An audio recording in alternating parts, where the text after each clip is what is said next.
Hello everyone and peace of Christ to all of you. Today our topic about things you do not know about Prophet Muhammad. Now there's a lot of things you do not know about Prophet Muhammad. Obviously, I mean a lot of things. And all of them they are amazing. The more you read about Prophet Muhammad, the more you will go crazy. The Prophet was the most wise man. The Prophet was the most decent man. The Prophet was the most wonderful man. The Prophet was the most beautiful husband. The Prophet was the best of mankind. The Prophet was the best prophet. The Prophet was the final prophet. The Prophet said, trust Allah, but tie your camel.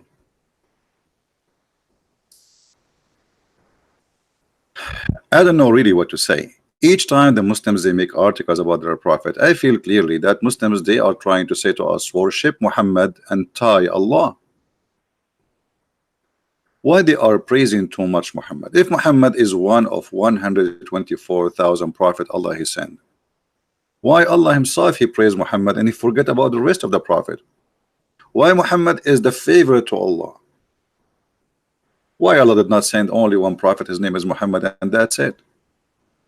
Why Allah did not keep Muhammad alive so we can keep listening and learning from his wisdom? He kept Isa, and who need Isa now? I mean, Isa is in heaven supposedly, and Allah is not sending him now. Why Muhammad he came 600 years after Isa, which is supposedly Jesus? Why between the 600 years and Muhammad Allah he was mute, strike, don't want to talk? All those stories are funny and silly and stupid. 10 things you should know about the Prophet Muhammad. Some articles they have 50 things you need to know. Some depend on the writer how long he want to make it, how shorter he want to make it. But all of them they lead us to one thing, that Muslims they tie Allah and they trust Muhammad. And how we can prove that? If we show the Muslims something written in the Quran and something said by Muhammad, which one they follow? They follow Muhammad. Why? Because Muslim they tie Allah and they trust Muhammad. In other way, Allah is the same as the camel for Muhammad, and today we can prove it very easy. But as long we are talking about a hadith mentioned by Muhammad supposedly that he said trust Allah and tie your camel, I mean I can accept this. That's okay. Well, you trust God, but you don't let things go. Don't be a fool, right? Okay. So when Muhammad Allah he sent him what is equal to a camel, but he can fly and go to the 7th heaven. His name is Al-Buraq. Allah sent him from the 7th heaven. Allah he sent this animal from the 7th heaven. So Muhammad what did tie him for what purpose? Muhammad he did tie this animal. How you tie him? Allah sent him from the 7th heaven. He did not even lose his way. This animal Al-Buraq was sent from the journey where it's coming from the galaxies, beyond the galaxies, coming to the house of Muhammad. And then this Al-Buraq, when he arrived to Muhammad, Muhammad he tied him up. Is that because you don't trust Allah? Well, Allah is the one who sent it to you. This is not a normal camel you found him in the desert, or normal donkey or a mule or a horse. This is an animal sent by Allah. You tie him for what purpose?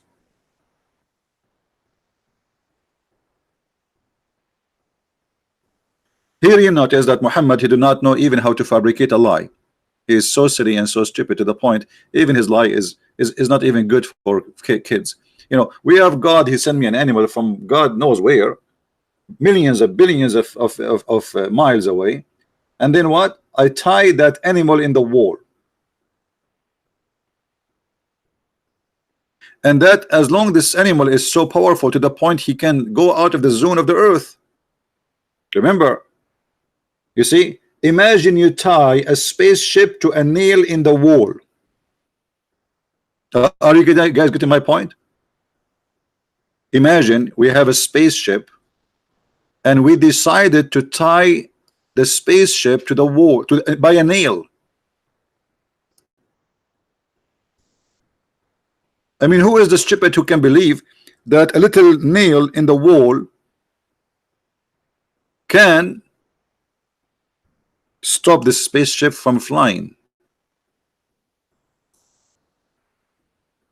So how Muhammad, he was able to control this powerful animal? Because you see, remember, in order to go out of the zone of the earth, you have to have, even if it's like a normal creature as an animal, like maybe have a blood, etc. We don't, you know, this is what Muhammad described him. But that animal have to have an extreme power to go out of the zone of the earth. Otherwise, he cannot get out. It's not only a power of a normal muscle, muscles, it have to be something really powerful. So then we tie him with a nail in the wall, and that nail supposedly will stop this amazing creature who can fly the galaxies, who can leave the earth. He can get inside the earth, inside the zone of the earth, which the atmosphere, without burning. How powerful this animal is. Yet Muhammad is tying his animal with a nail in the wall. Some stories, they say that Jibril, he put his finger in the wall, he made a hole in it, and he tied him with it. Imagine we tie this with a wall. Who is the fool will believe in such a story? So yes, Muhammad, he said, trust Allah and tie your camel. But can we trust Muhammad and his stories in order to trust Allah? I don't think so. The articles the Muslims always they make for us, it's not even good for somebody is the first grade school, somebody is 7 years old, 8 years old, even 10 years old.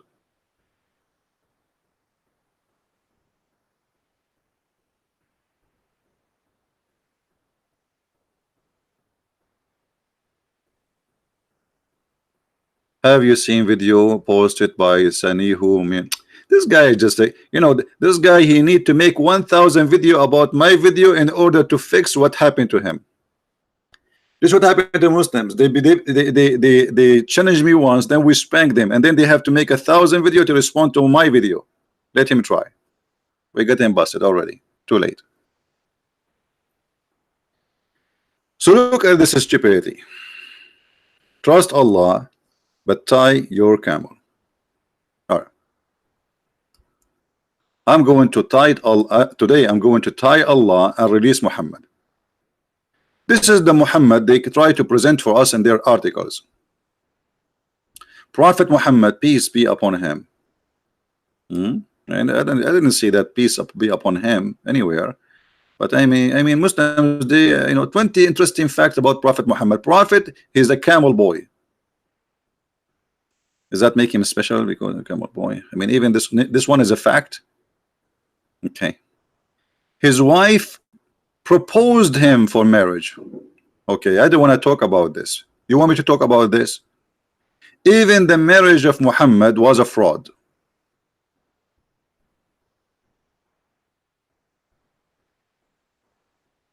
Even the marriage of Muhammad was a fraud.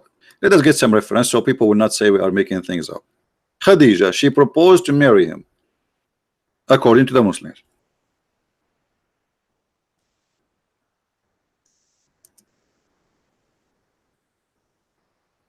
What people do not know,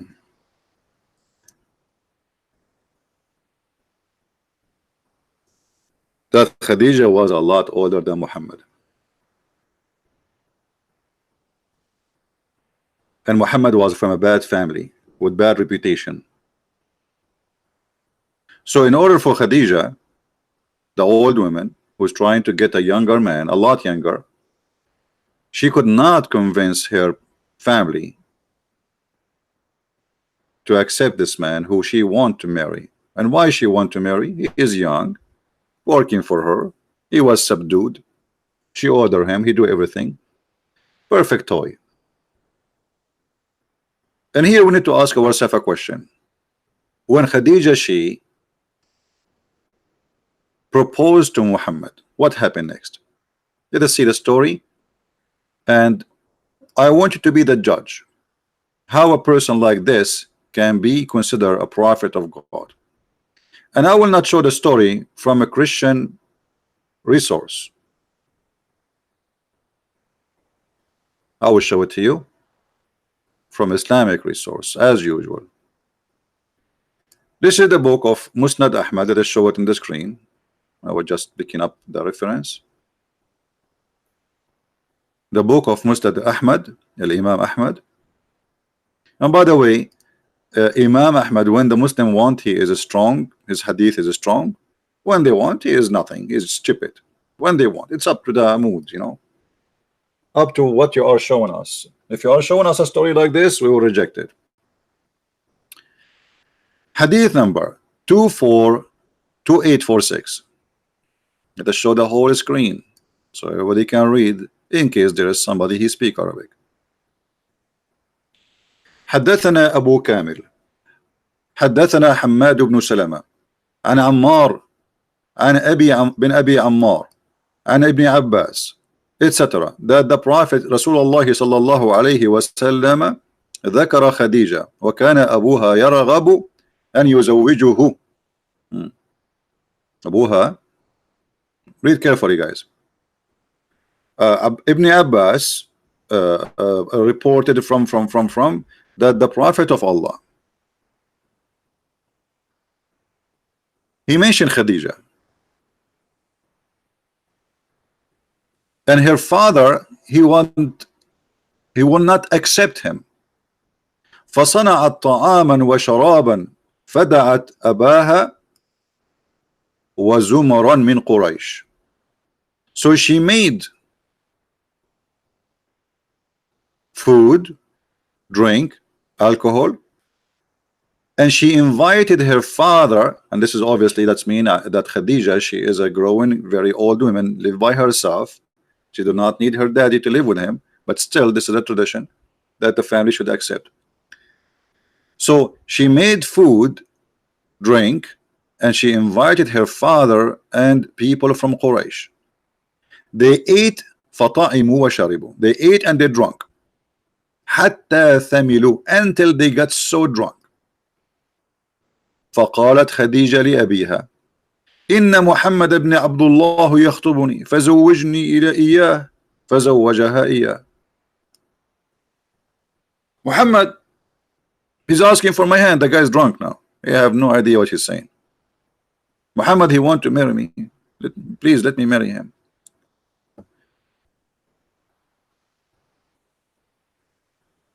So she took off her clothes, and this is the tradition. Like if there is a wedding, you know, they dress the best of their clothes. So she changes the clothes, and she made him wear the most expensive clothes, which always wear only for special occasions, as all fathers do, like when there's a wedding. And when he woke up from his alcohol being drunk, he looked around and he says, why am I wearing this? فنظر وهو مخلق وعليه حلة.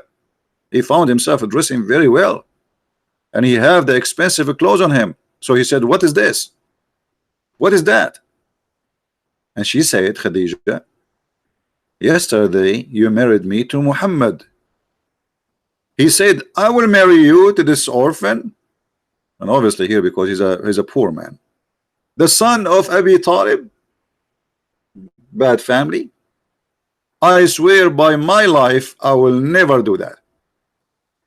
Khadija, she said, aren't you ashamed? Do you want people to laugh at you? Do you want us to tell the people that you were drunk yesterday? So she's blackmailing him, you know, she did the blackmail to her father. And this is one of many stories about Khadija and Muhammad. Different story says that the same, they prepare drink and etc., etc., but the guy did not even agree for anything. He woke up in the morning, she told him, she lied to him, she said, well, you married me yesterday to Muhammad. The marriage of Muhammad is nothing but a fraud based on alcohol. What made Khadija and Muhammad became wife and husband? As you see, alcohol. Let us use Google translation, so Muslim will not say, "Oh, this is not the correct." Google translation, whatever it is, we will accept it. Take your time and read it, and see for yourself.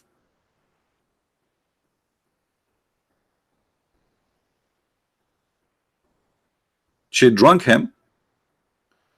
She made him a drunk, so he is not aware of what he's saying, what he's talking, and what's happening around. The guy, he woke up in the morning, he found himself suddenly became the father-in-law of Muhammad, and Muhammad in the bed of Khadija already. This is how Muhammad started his prophethood life,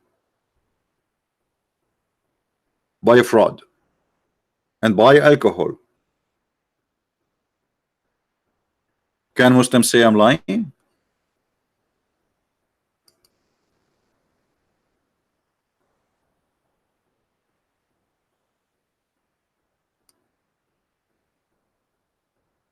Any Muslim?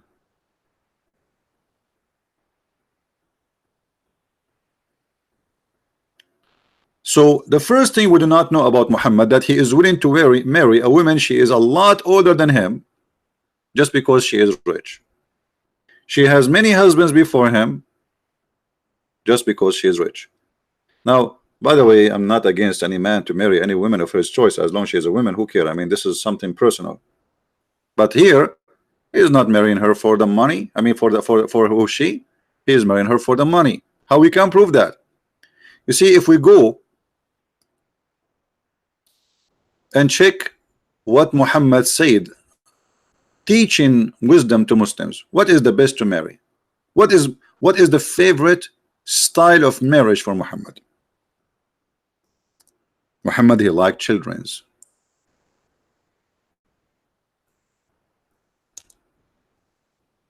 He liked children's in the bed. He don't like women who they are old.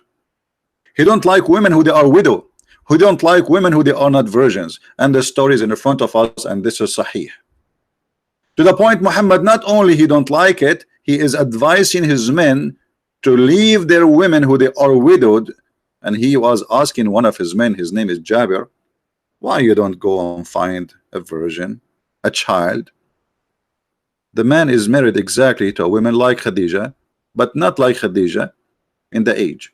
Let us say she is younger than him, but she is not rich. Muhammad, he did not like the idea. Muhammad, he don't advise him to do so. Muhammad asked him, did you marry? Huh? He said, yeah. He said, is she a virgin or a one previously married? I said, well, a woman previously married.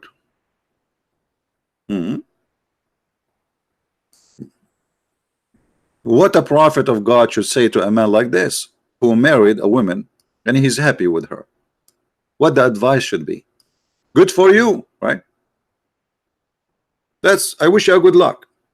Muhammad, he don't concede with such a marriage. This is a very bad idea to get a woman she is previously married for Muhammad. So look what he said. He asked him, a virgin or a one previously married? Here you will see how savage Muhammad is. Imagine I meet a friend and he said to me, I got married. So I said to him, is her vagina was used or never used? Because this is what it means. What is your business? You are asking about virginity. Correct? This is what he's asking. He's asking about the status of her private part.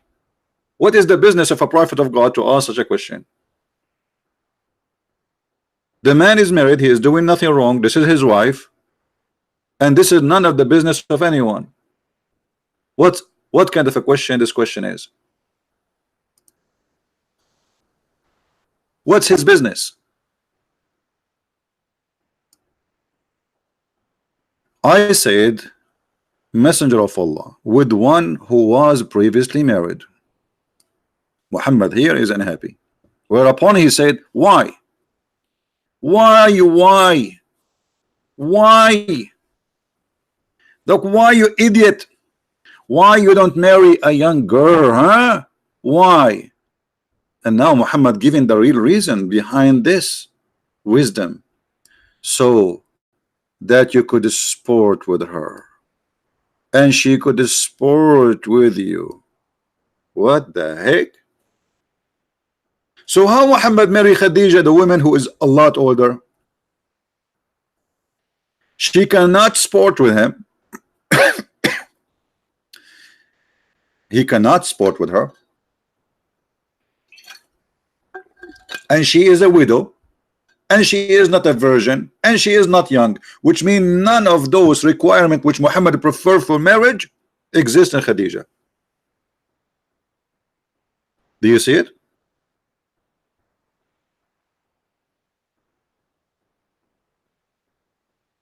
Do you see it, guys? Yeah, play with her. You know, she play with it. You see here, you see that the man, he have a mental issue. I mean, he is asking the guy to go and get a child, and what is the fun? That's fun. The children are fun. You know, you play with them. So for Muhammad, having sex with a child is fun. Is not a child abuse. Is not a rape. Is not being perverted. He is giving you even the logic for it, like why you should do that, because simply you can play with her. So why Muhammad he marry Khadija? As long this is not, you know, when I advise my men to do this, that's mean this is what I like. I'm speaking from my desire, what I think is best. So Muhammad here proving to us that what he think best to marry is a child. They are fun, not a widow, not a previously married, not a divorce, not have to be virgin and young and so young. So the purpose is to play with her.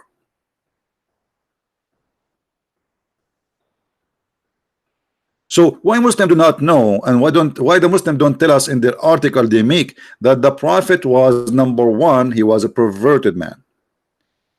Number two, he's deceiving, because by saying to the man to do this, he is deceiving and he is destroying his family. The man, if he listen now, he will not like this woman no more. He will go home and says, get lost. I'm going to find a child. She is 6 years old like the Prophet. So what the Muslim they say to us about the Prophet is far away from the ugliness of this guy. They worship him, so they praise him, and they say things which is far away from the truth. And the first thing he will notice about Muhammad, that not only he is not wise, not only he is perverted, not only he is evil, because this is evil. When you go between a man and his wife, his marriage, trying to destroy it, you are being evil. A man is happily married with his women, and this is why actually he is rushing to go back home. Why you are involved, and what's your business? For he is acting as the devil. This is the devil whispering to you, says, why you stay with this woman? Go and get someone. She is young, she is a child. And then Muhammad, he got the answer from this guy who was showing Muhammad that you are being stupid now. The guy, he said to him, well, you know what, my brother, he died fighting for you, and he left me 9 children, and I cannot marry another child to be my wife. I need a woman to take care of them. Do you see the story? The man, he gave him the reason why he did marry a woman, not a child. He said, my brother, he died as a martyr in Uhud, which means he was fighting for Muhammad, and left 9 or 7 daughters behind him. Therefore, did not approve the idea I should bring a girl like them. A girl like them. Muhammad is asking him to marry a child, an orphan, like the orphans. He have 9 children in his house, and he needs someone to take care of them, so he marry a woman. So Muhammad, he said to him, or the guy, he said to him, but I preferred to bring a woman. Obviously here we see that this is a woman. Muhammad is asking him to marry a child. So we cannot marry just a girl. We need a woman to take care of those girls who they are little children's. I cannot just get another girl in the top of the 9 I have who they are children's. I need a woman to take care of them. What more proof we want from Islamic books, or we need to prove that Muhammad is an evil person? And then Muhammad, he did not concede. He keep talking. Look,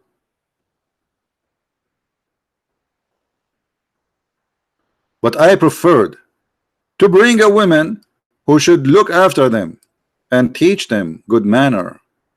Whereupon Allah Messenger said, may Allah bless you. Or he supplicate for good to be preferred, conferred to for me. The man, he want a woman to teach him good manner. Muhammad, he want a child to play with the man. How that can be a prophet of God? Another lie about Islam and about Muhammad. Do you know that the prophet was the final prophet? First of all, shouldn't you have to prove to us that he was a prophet anyway, to be the final prophet? He is the final prophet. Okay, Muhammad prophesy. Muhammad, he prophesy how the baby is made.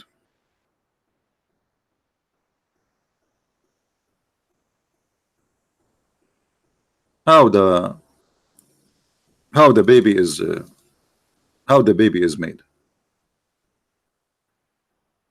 This is the prophet, the final prophet, the last prophet,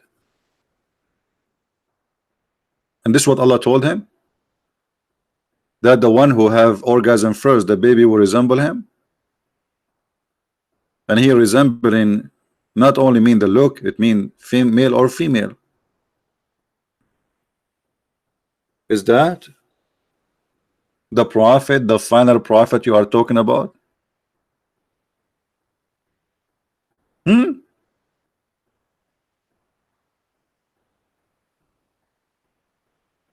This is the prophet.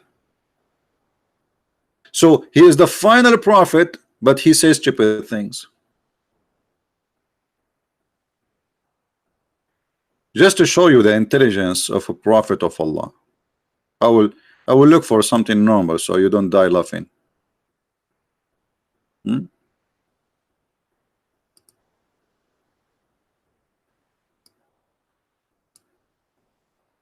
He heard Ibn Umar narrated that the prophet said, we are an illiterate ummah. Ummah mean nation. This is how funny the Muslim translation. We do not use computation, and the math is like this and this and this. We don't calculate. We do not know how to calculate. And for us, the math is like I use fingers. They use fingers to calculate the math. This is the math too. This is etc. So Allah, he chose an idiot of the village between the other idiot, so he can teach the mankind how to be idiots. I mean, obviously this is a perfect choice.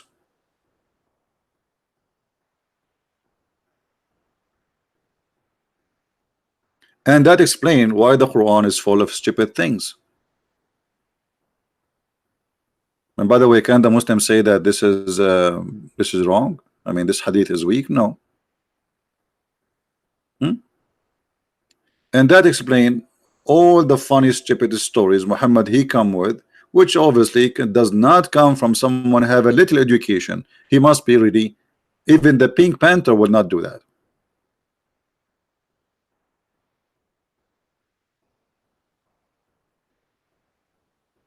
Muhammad was so smart to the point he did this.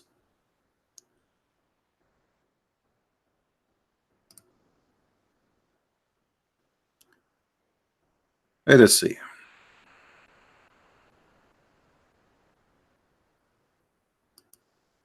There is a hadith.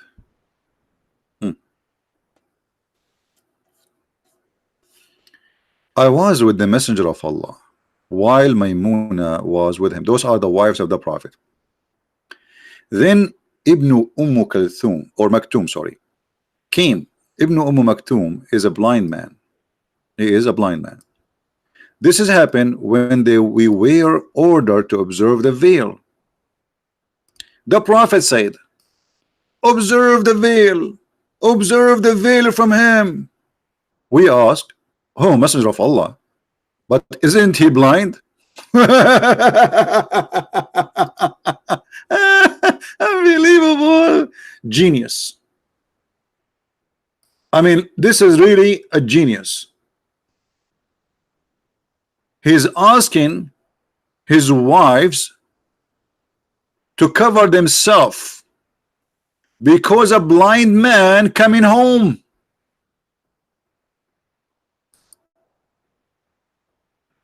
If I am the Prophet, I would do the same. So the wives, they got the Prophet busted, and they said to him, what? Is he not blind? He cannot neither see us nor recognize us. Look what the Prophet said. Now the Prophet, he got busted. He looked like a fool, but he will not concede with this. So he have to give an argument, you know, to show them I'm not stupid. He said, are you both blind too? What? Do you not see him? What? Muslim women are not allowed to see anyone based on this. Muslim women are not allowed to say a human being he is a male, even if he is a blind, based on this.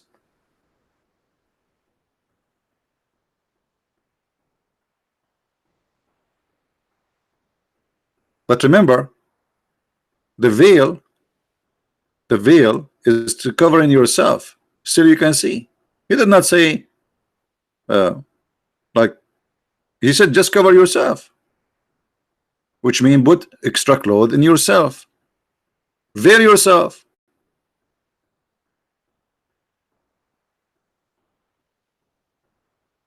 But that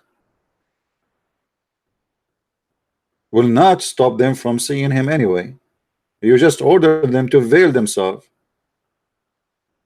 still they can see him. And the man is not coming like he's naked. Can a Muslim woman see a man walking in the street? Any Muslim have an answer for this? Who is a Muslim would like to answer us?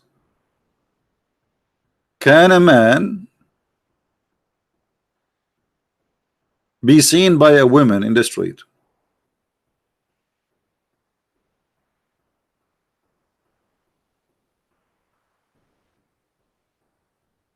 Dr.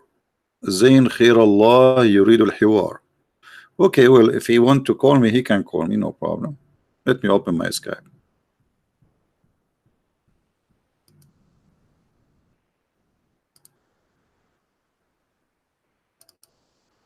Here we go. We're Skype. We are getting in, and if he would like to call us, feel free.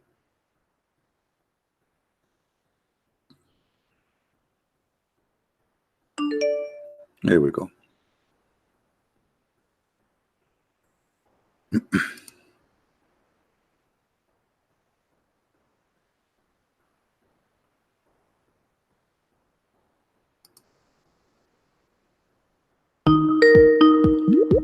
Okay, looks like we have a caller. Hello? Hello? Hello? Yes. Please, I have a question. I'm not that guy for you were waiting.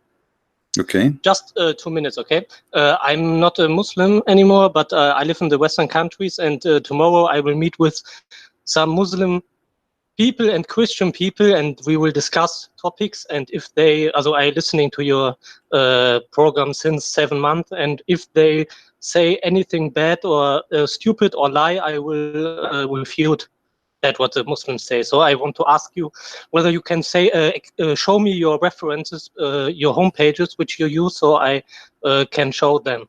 What do you mean home pages? for example, Sunnah.com you use for hadith, and which homepages do you use to show tafsir or translations? There's tons of but tafsir, not all of them have it in English. Like there's many. The admins, they can post for you some website we use usually. This is Muslim website, not ours. There's tafsir.com. Yeah, I know. Yeah, so can you show just the homepage which you use the most times for tafsir? I see you use altafsir.com, and for at tafsir.com, sometime Ibn Kathir, depend. Depend which one is available in English, because English still now we have a very little number of books which is already in English. So, and Ibn Kathir, can you explain me where I can find him? But Ibn Kathir, okay, I will give you the link. But Ibn Kathir in English have nothing to do with Ibn Kathir in Arabic. They cut more than 80%, more than 80% of the real Ibn Kathir disappear. Okay, so you cannot read, you cannot depend on Ibn Kathir. Actually, I now try to open their link and it's not working, but I will post it in the link in the chat so you can have it anyway. Maybe later they have a maintenance. This is the usually I use, and that's the homepage which I can use then. This is Ibn Kathir, but now it's not working. It says service is not available, error, etc. Yeah. Okay, and which homepage do you use the most time? Also, when I don't really care. You see, for me, it's not about. For me, sometimes I need the English, so people will not say I'm making things up. So if we can find something in English, But you always use searchtruth.com for translation, right? No, now I'm using actually the one is called Quran Wow. Quran Wow. Can you give me the link too? Then no it's problem. all what I want to ask you. No problem.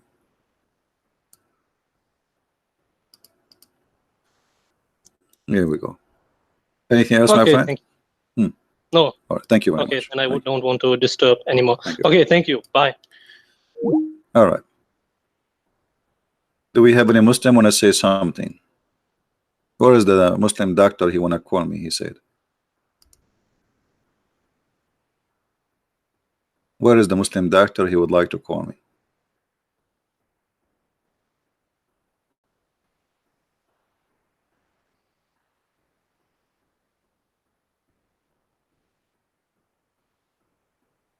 I don't see him. Anyway, actually, I thought this guy is him. Yeah, I don't know, a Muslim doctor, supposedly. So, when the Muslim, they speak about things, about praising Muhammad, how amazing he is. Obviously, Muhammad is not even qualified to be, I mean, this man is weird, and he is not smart, and he's far away from being a teacher for anything. How you order your wife to veil themselves, but the guy is blind? And so what if they see him? Who is a Muslim agree that according to Islam we can order women not to see men? If this is the case, that's mean women, they cannot walk in the street because there is men in the street.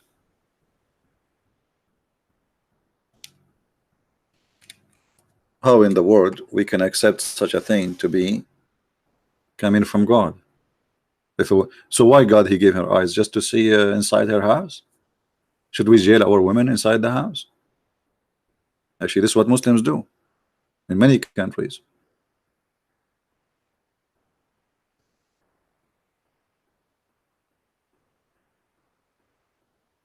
Any Muslim? Then the Muslim, they come with other lie, saying that Muhammad, okay, Muhammad is illiterate. Okay, you showed us that Muhammad even cannot count. Okay,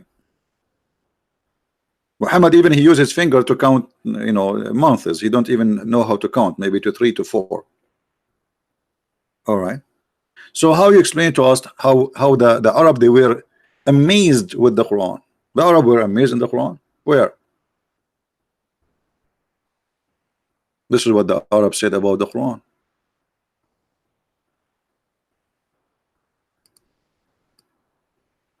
The chapter of Al-Anbiya, verse number 21. Each time Muhammad he come to them to speak about the Quran, his ideas of God, the revelation which he received from Allah? What they say to him?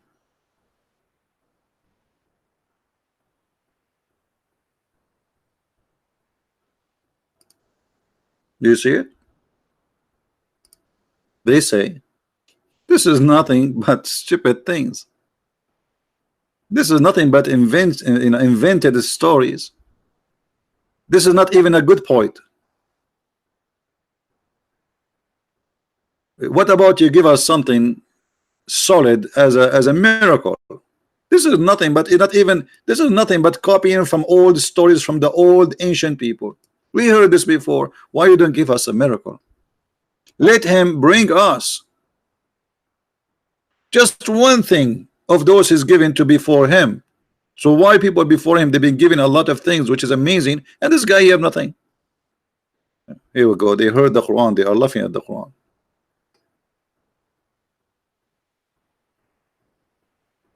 And then Muhammad, he started threatening. Not a township believed in those which we destroyed before them. What does this have to do with that? They are asking you, okay, we will believe in you, but stop saying stupid things and give us a miracle.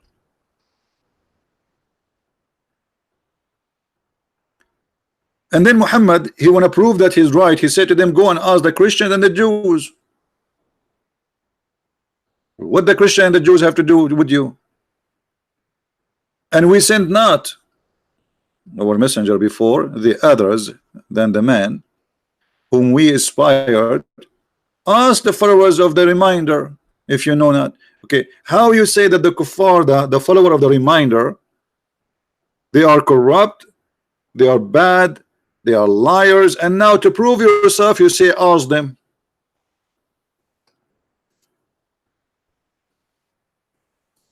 That alone is stupid. And then he continued with his madness, and he kept saying stupid things, that we gave them not bodies, but they would not eat food, nor weird, you know, so they are not immoral, they will die. So what is have? They are asking you for a proof.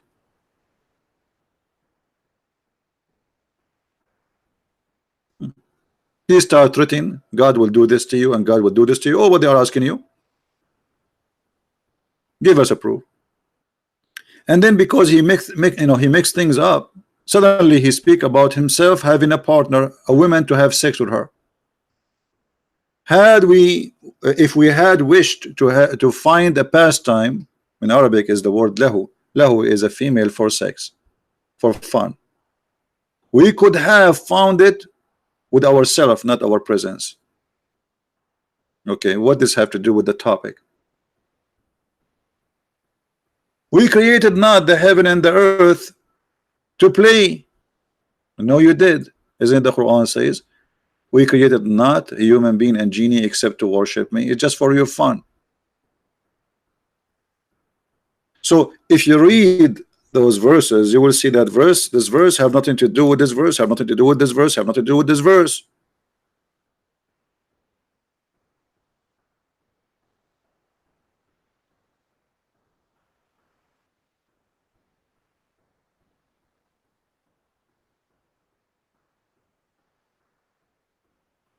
And then he said, if they are in gods beside Allah, then verily both of the heaven and the earth, both of them, they will be disordered. Well, isn't it that heaven is screwed? If this is your logic, didn't you kick Adam from the heaven? According to you, the reason, if there is a problem in heaven and earth, sorry, sorry guys, I need some water. If there's a problem in heaven and earth, then obviously there's gods beside Allah, because it's out of order. Everyone do something different. Well, isn't it this is exactly what happened in the heaven of Allah? To the point he ordered the angels to bow down to Adam when he said, I'm going to create a human being. Then we see in different verses in the Quran, things are getting more stupid. Chapter 10, verse number 15.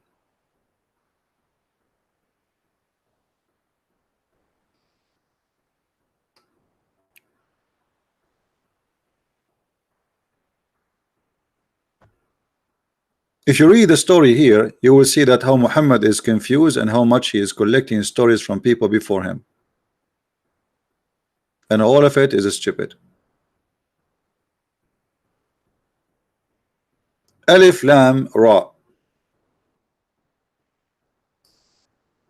Muslims here translation saying those are verses of the wise scripture. What does that mean? By the way, this is not in the Quran. This is in the Quran. Alif Lam Ra. Muslims do not know what is that. Everyone he guess. Why? Because Muhammad was copying from a book written by Waraq ibn Nawfal, who was translating, making a headline from the Aramaic people. And then you will find that each time Muhammad he speak to people, they say this is not but sorcery. This guy is obviously he's possessed.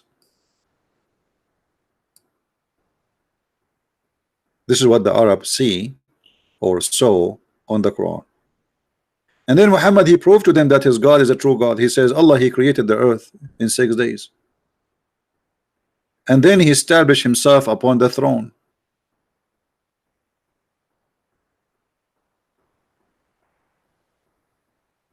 Everything created in 6 days, the heaven and the earth. But in different verse Muhammad he says different.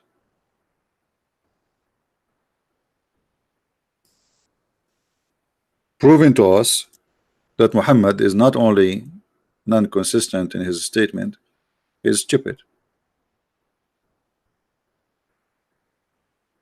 Allah created the earth and the heaven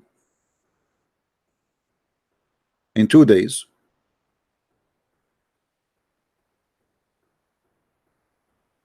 Plus 4 plus 2. 2 days for the earth.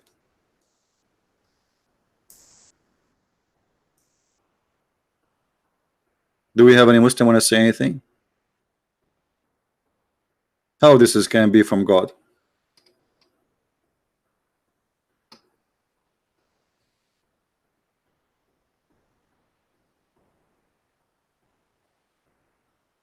How this can be from God?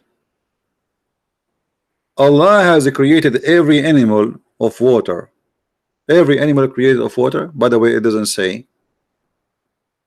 what they claim.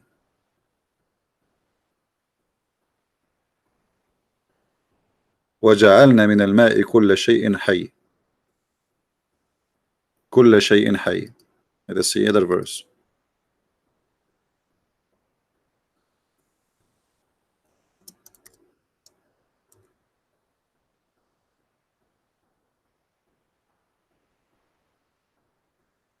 Always you have to be careful with Muslims translation.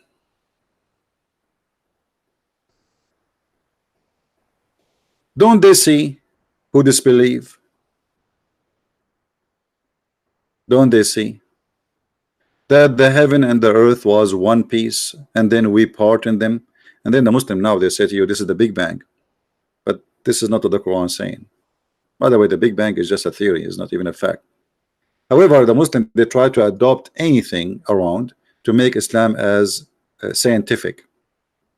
So this is what they quote for you to say the Big Bang is in the Quran, but the Quran is saying that the earth and the heaven they used to be one unit, which means there was a heaven and there was earth. And according to the Quran, Allah actually created the earth first, and then He created the heaven. And then Allah He separated them, and this is stupid because we are not separated. We are inside the space. We are little tiny dust in the space. And then Allah He make a bigger poo-poo. Muhammad he claimed, supposing now he's being smart, and we made it from every living thing of water. Remember, he's talking about what is in heaven and what is in earth. But this is total contradiction to the Quran itself, because Muhammad he says that the genie are made from fire and the angels are made from light. So how they are made from light and that one made them from fire, and then we made it from water, every living thing? A total stupidity. We have placed on the earth mountains so the earth will not shake on you. The earth is like a flying carpet, and the earth sometimes shake. So the Muslims, the Quran, claim that Allah He placed the mountains in the top And by the way, this is a Muslim translation, which is not right. If you change the translation or translator, sorry, right away you will see the meaning switch upside down. You cannot really trust any Islamic translation for anything. And we have placed, you see how we just changed the translator. Look how there's a difference between the first one and the second one. We have placed on earth firm mountains. So there was earth, and then Allah, He placed mountains on the earth. Who in the world want to believe in such a garbage? That's mean mountains was created, and after it's created, Allah, He placed it on the earth. And why? So the earth will not shake on you. The Muslim will say to you, oh, scientists, they found that mountains, they help to balance the earth. This is not about balance. The mountains actually happened by a natural movement of the ground. The pressure of the ground is where the mountains created, which means it's not placed in the top of the ground, it is from the ground, from deep inside the ground. This is why if you look at the mountains, you will see layers of colors. Each color present a color under the ground. So those all was down in the ground, and then the ground is pushing this sand and rocks and etc., and then they appear in the top, revealing what was under the ground one day. And this is why mountains like Himalaya, as an example, they grow, they don't shrink. It's not like a mountain created and placed there. This mountain is growing by size, by height, because the ground, the earth, push more, release, to release the pressure.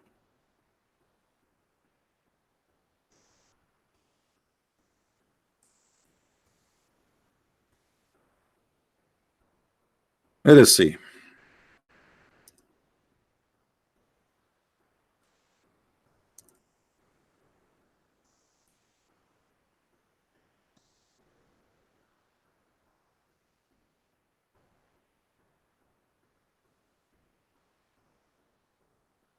Just to look for a picture so we can show you a little bit about the mountains. I'm sure more of you, you know, I mean, all of you, you know what I'm talking about, but it doesn't hurt.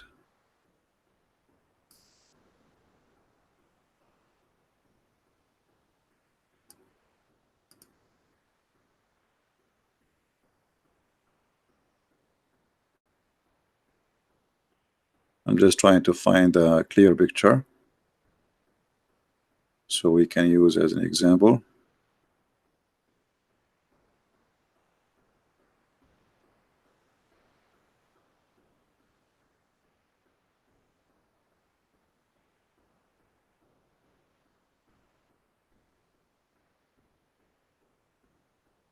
You see too many pictures, and you let's see which one.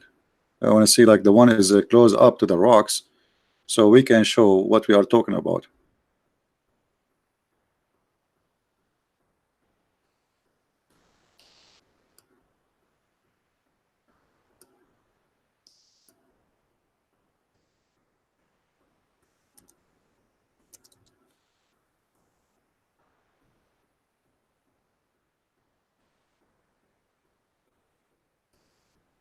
Maybe this one will do.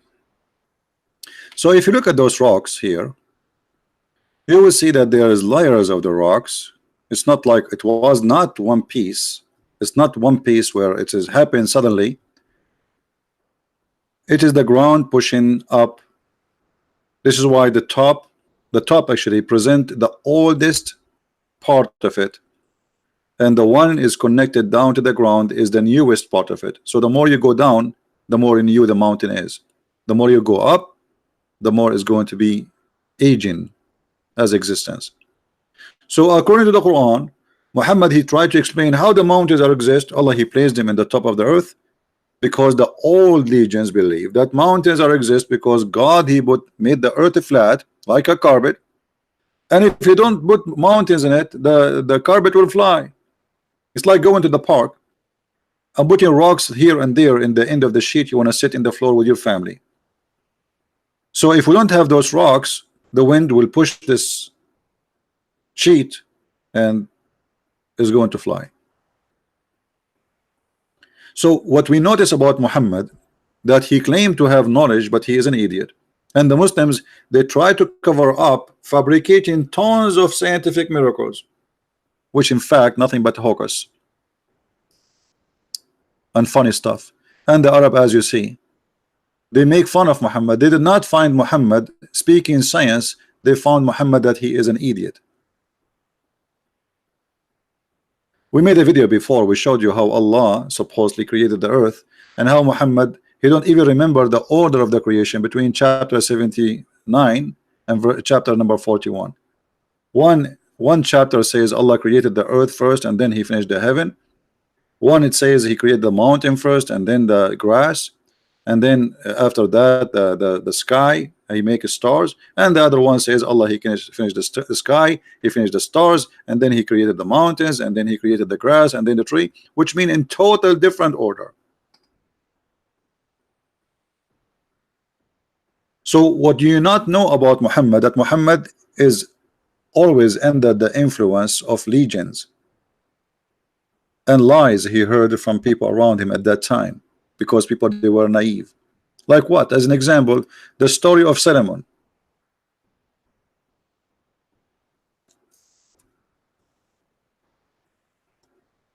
Solomon, he was going in the valley of the ants. Valley of the ants. Who in the world will believe in such a thing? There's a valley, it's called the Valley of the Ant. Okay, and where this story coming from? We search, we find that this exists in the legend of the Jews.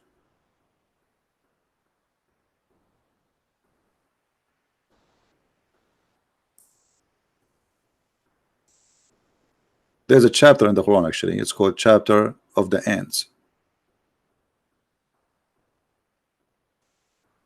Suleiman, he have an army from chickens, from turkey, from a sparrow,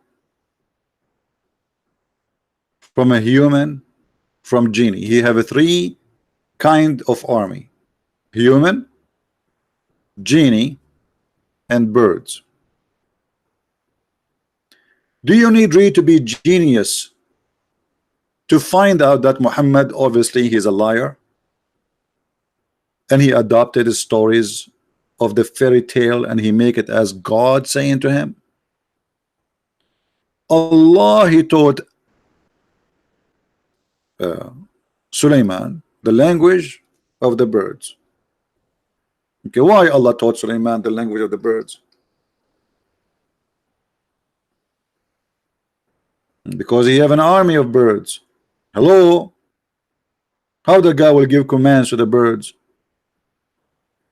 How you have like a 1 million chicken and you want to order them to attack a Christian prince? What you will say to them? You have to say like bok, bok, bok, bok, bok, bok, bok, bok. So he have to speak to them. And then we find that later Suleiman, he understand the language of the ants, but yet Allah, he taught him the language of the birds.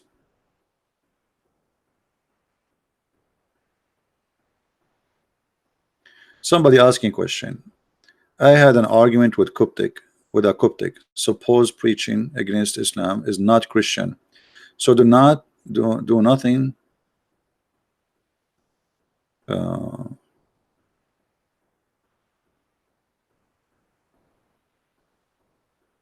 I need to ask David Wood how he put the questions in the screen, because always I have to. Okay, let's see, guys, here just to answer this question, even though it's not the topic. I had an argument with a Coptic. Supposedly preaching against Islam is not a Christian, so do nothing and be a victim is being a Christian. How do you empower Christians to do more? This is needed. Needs to own its own bid. My friend, anyone he have his own idea, no problem. He think this is not a Christian, We'll ask him, isn't it Jesus says to the Jews? He said to the Jews, and those are Jews, they are believers in the true God, the son of vipers. Didn't he debate with the Jews? Didn't he flip the tables of the Jews in the temple? He said to him, you made the house of my father a marketplace. So those who say things like this, they are false Christians. They have nothing to do with Christianity. A true Christian, he stands for the truth. A fake Christian, he say, none of my business. No, it's your business. What he's saying to you, let more than 1 billion human being go to hell. That is not a Christianity. For us, we don't hate Muslims, we love to save them. So how the Muslim, they will know Islam is false if you don't talk about it? So you are saying to them, stay as Muslim, it's okay, it's good, you will go to heaven. Isn't it the Bible says the one who denied the Father, the Son is an Antichrist? So my friend, don't let those people fool you. They are liars and they are fake and they will go to hell. Yet they claim to be Christian. Because a Christian who don't bring people with him to heaven, or he do nothing during his lifetime to bring people to the true belief, he is a false Christian. This is why Jesus said, not everyone says to me, Lord, Lord, will enter the kingdom of my Father, but the one who do his will. So those are doing his will by saying Islam is okay. Is that the will of God? All right. So don't make people fool you or discourage you. I hear this always, by the way. Many people, they say to me, this is not a Christian, you make fun of it. So, no, this is a Christian, this is very Christian. Go and read the Bible. They are liars.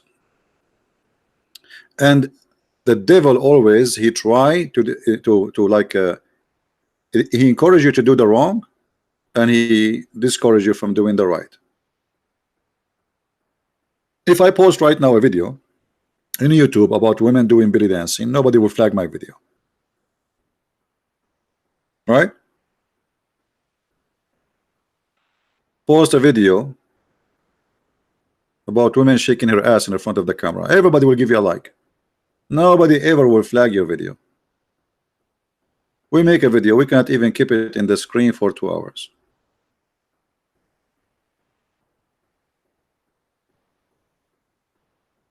Because simply we see the truth. And this guy is no Coptic, he is no Christian.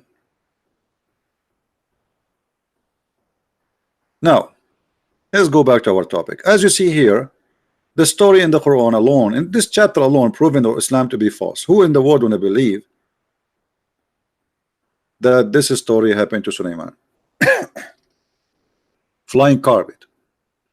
Flying carpet can fit for 600,000 chairs and all his kingship equipment in the top of it. Sulaiman, he reached the valley of the ants. This is a wise prophet, he is teaching this. If Muhammad have little tiny wisdom, he will never accept to add this to his Quran. And here, remember, the Muslim, they say that this is not Muhammad talking, this is Allah, which means Allah himself is an idiot if Allah is exist. Who wanna believe in this garbage? Who is a Muslim here believe that Sulaiman, he went to the valley of the ants and then he heard an ant saying to the other ants, hide, otherwise Sulaiman will crush you? Who believe in this?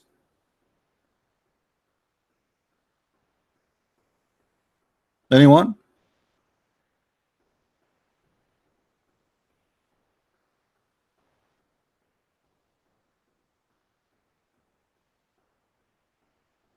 Who is a Muslim in the chat? He would like to say, I believe in this. As I know, and look you guys, by the way, this is the Muslim translation, not me.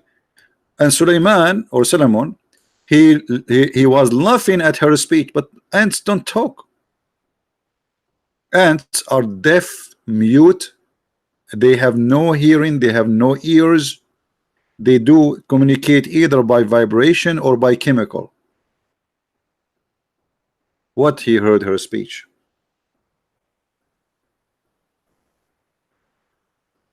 And what make it more hilarious, that there's a billion ant, only he heard one. And by the way, once a Muslim, he you know, I spoke to thousands and thousands of Muslims. He said to me, okay, Christian Prince, I have a question for you. I said, what? He said, does it say in Arabic here, قالت نملة, which means this Namla is a female? I said, okay, yeah. He said, do you know that science discovered that the one who warned other ants are females? I said, okay. He said, how the Quran know that? The guy, he speak Arabic. I said, Abdul, what is the word we use for a singular ant? He said, Namla. I said, okay. I said, so what do you, I just ask you, what is the word, the only word we have for ant in Arabic? If it is one ant? He said, Namla. I said, okay. He did not get it. He's so slow. Well, this is how the Arabic is. We call it Namla. It doesn't matter if it's a male or female. In Arabic, we don't have male and female Namla. Nobody look at their balls. Or what we knew, it's an insect. We call it Namla. So male or female, we call them Namla. This is not a miracle. Why do that? We have another words. Go ask any Arab. When he see an ant in the floor, he say he call it Namla. He don't look at her balls. Oh, she have a balls. We call them Namla. So look how they try to fabricate all the garbage there, and they try to find a scientific thing. Finally, we found science. Do you know that the one who warned is a Namla, is an ant, female? It doesn't say that, my friend. This is the word in Arabic, and this is how we use it for centuries before Islam.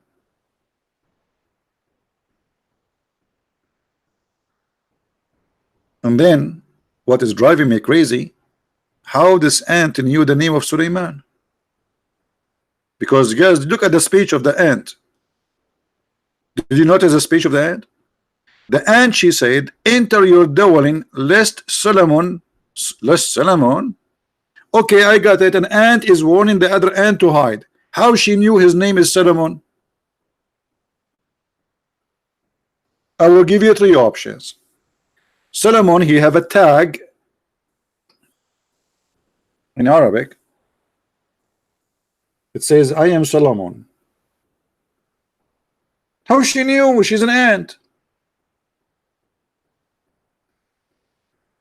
So the verse here have tons of mistakes, stupid mistakes. The value of the ants, where is that? There's a valley, only ants there? Only ants live in this valley? The United States of ants. There's ants everywhere. The value of the ants. And one of the ants, what about the rest? They did not say anything. There's only one ant out of the billion ant they speak. And maybe this is the only one is holding a microphone.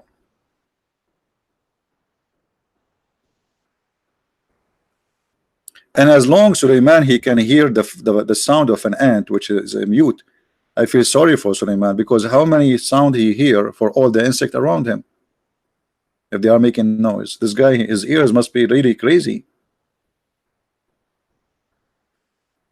And then the story continue. Not only an ant talking, and not only he is laughing at her speech, which is very stupid. Then Suleiman, he checked his army of the birds, and he saw among the birds, and he said, how is that? How is that I don't see the hoopoe? Is he among the absent? The king who is checking his chickens and his birds. Have you ever heard of a king? Even Harry Potter did not come with this story.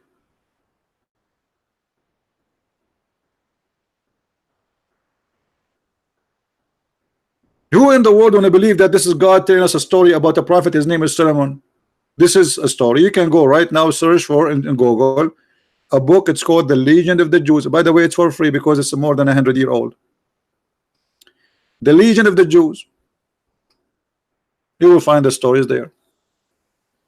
The fool Muhammad, he copied legends of the Jews. He says he claimed that Allah told him those stories. Remember, Muhammad, he lived between the Jews. And if I don't find an excuse from this bird, I'm going to make him barbecue. Have you ever heard of a king? He want to barbecue a bird if you don't give me an excuse.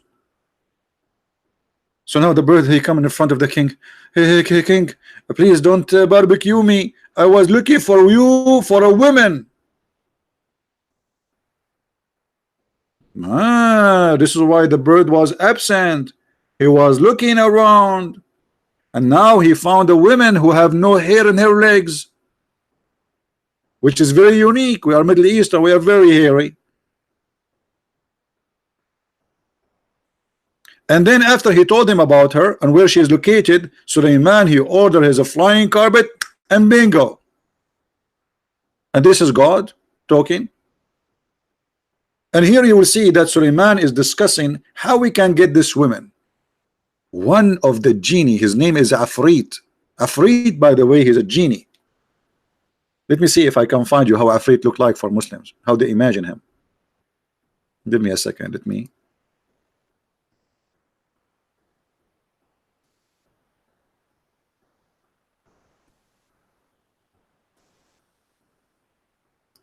Just to show you what Afrit is.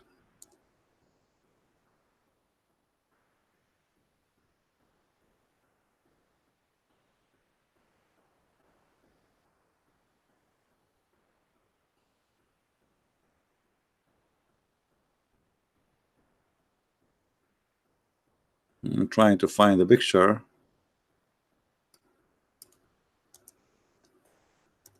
Afrit is a genie, but he is a special kind of genie. He is very fast. That's why they call him Afrit. He can bring you anything you want. Yeah, this is the Afrit. I think you saw this is like in Alibaba, etc. You know, if you see the story of Alibaba, this is the Afrit. Afrit who come from inside the container or whatever. So one of the Afrit, he said to Sulaiman, bingo, let me bring her to you before even you blink your eye. The Afrit says that. Yes, the Afrit, he says that. The Afrit. A very fast Afrit, genie, he said, I will bring it to thee before you even blink your eye or even move your ass from your chair. I am very strong and I am very trusty for such a work. Who want to believe in this garbage? Sulaiman sitting in his chair. He have a bird speaking to him. Afrits and genies are around. Human ministers, bird ministers, and now they are discussing how they can get this woman. So when you tell me about 10 things about your prophet, tell us that he is a crazy man to believe in those stories. Why Muhammad in his time, he did not notice that this is stupid? How idiot he is to take those stories claiming that Allah told him this.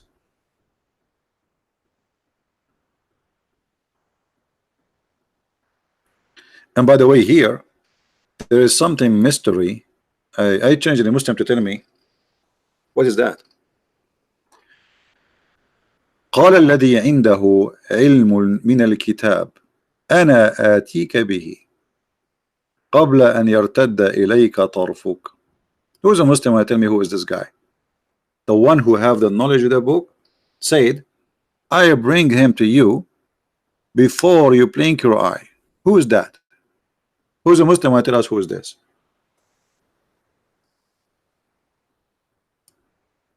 Anyone?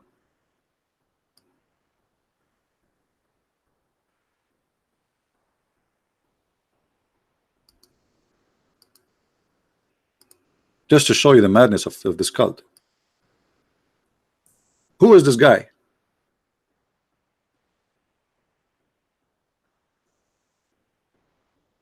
Anyone knows?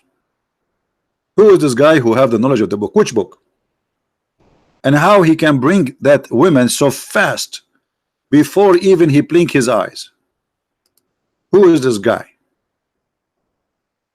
Is he a human?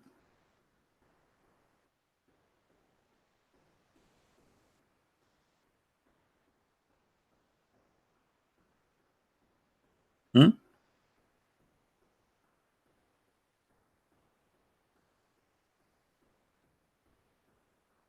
I don't see any comment from the Muslims.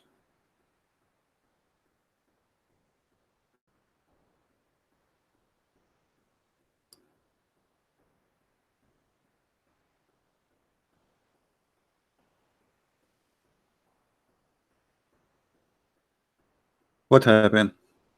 Who is a Muslim knows who is this guy who have the knowledge of the book?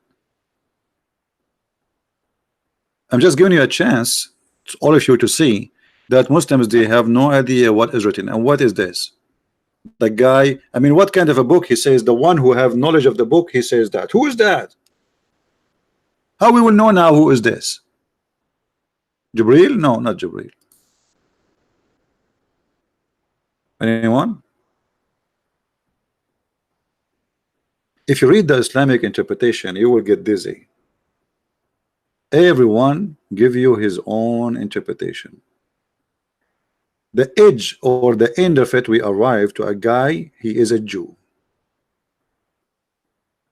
And his name is Asif bin Barkhiyah. Let's go and see Islamic in English interpretation. Hold on, let us see.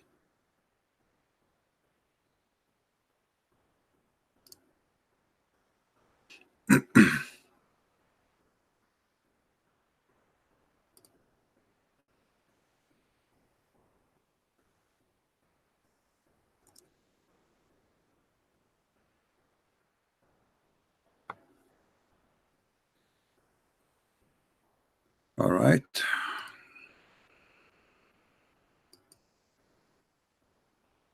Again, this is the Islamic interpretation, not mine. I'm not the one saying what you will see in the screen. It is what they say. All right. This is the website of the Kingdom of Jordan. Find it's working today. So thank God. Usually nothing works in this website, the same as anything in Jordan. The one who had the knowledge of the revealed scripture, and this was one. This one was Asif bin Barkhaya. They are trying to make it like a Jewish name. Now, who is this Asif bin Barkhaya? Where the name is coming from?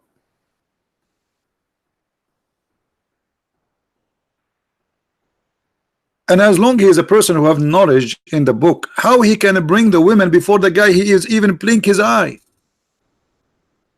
A righteous individual with the knowledge of God, the greatest God, the greatest name. He have, guys, this guy Barkhaya is the only one who know the true name of God. So what is Allah name then? What Allah mean? I mean, look how stupid even that. I mean, you go crazy when you read Islamic books. The only one who knows the great name of Allah is this man. Sulaiman, he don't know it. Muhammad do not know it. Nobody know it. This man, he know it. Okay, what is the name? No problem. Which when he invoked in supplication for something, it is immediately granted. Look at this guy. And this is how he can bring this woman so fast. He can say Allah, Allah, Allah. So if Solomon he do that, it's not going to work. If Solomon he asked Allah to bring this woman, it's not going to work. If Muhammad he prayed to Allah to forgive people, nothing happened. But this guy Barkhaya, if he invoke Allah, bingo. And this is how he can bring the women in the blink of an eye. He said, I will bring it to you before your glance return to you after you look of something. Like look at something, turn your eyes, you will find her. And then Afrit again, the genie. So he, the Afrit, said to him, look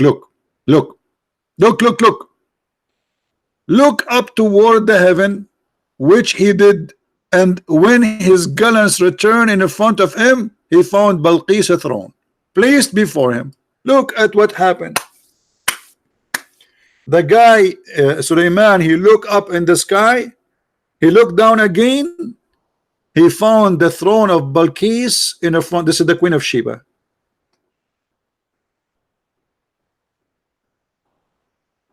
This is a story, and this is a Quran.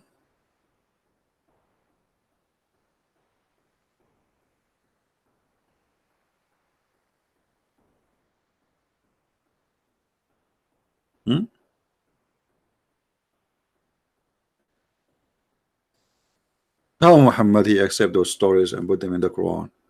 So what we learn from Muhammad, yesterday we made a video about women, how Muhammad look at women. He believed they are the devil. He believed they are stupid. He believed most of them they will go to hell. He believed women are not equal to men to be witness because they have half a brain.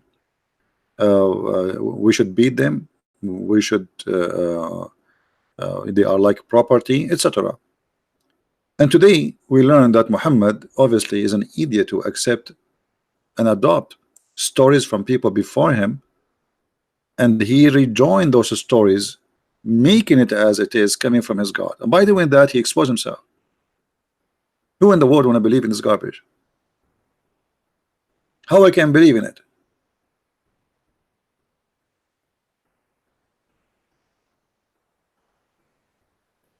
And then you will notice that Muhammad not only he adopted stories before him, he's a thief.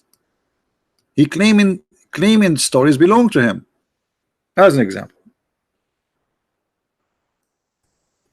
the story of the 7 sleepers.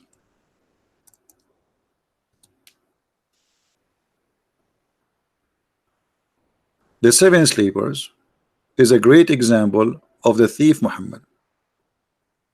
7 sleepers, you can search it. It's a story written hundreds of years before Muhammad by a bishop from Syria. His name Yaqub. And this story is not real. It's a fiction story about Christians being discriminated, tortured, and because at that time they were suffering. So this author, he wrote this book as an example about the victory will come. So he told it like it's a fiction story made for youth, even made for kids. It's not made for every adult. That have patience, we are discriminated, but we will be victorious. So the story is about a group of young Christians who've been discriminated, and they chase them to kill them. Then they hide in a cave, and God he made them sleep, and he put an angel guarding their cave for 300 years some. And then after that, when they woke up, they found everybody around them became a Christian. This is what the story, it's a fiction story.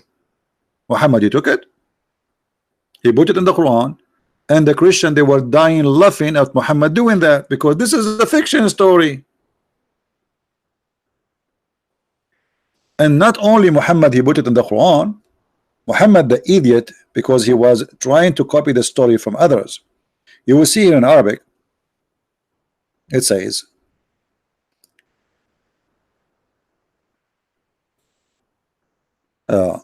that those guys, they have with them, it says وَكَلْبَهُمْ. Kalbahum in Arabic mean dog, but all of us, we knew that in Islam dogs are dirty, they are najis. Actually, if you keep a dog, Allah take from your deed, you go to hell. So how the dog appear in this story, and he is the one who's guarding them? The fact is, in the Aramaic, it is kali'ahum, from the word kala'a, which means the one who their provider, the protector. So the story in the Christian book is as a following: those guys, they were hidden in a cave, and there is an angel who opened his arm, basitun zira'ihi. He opened his 2 arms. Have you ever heard of a dog he have 2 arms? Since when? And look at the Muslim translation to cover the stupidity. Look what they say here: and their dog stretching out his paws. It doesn't say that. Change the translator. It says arms. Arms. Since when dogs have 2 arms? I like that. Dogs have 2 arms. You see the translation?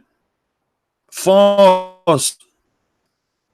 It is two arms, but the Muslim trying to hide what the Quran is saying, because how we can explain how the Quran have, how it says he have two arms. Look, all the translations saying the same here.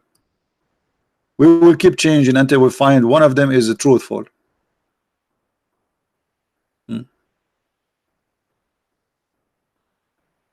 See, all of them, they are lying.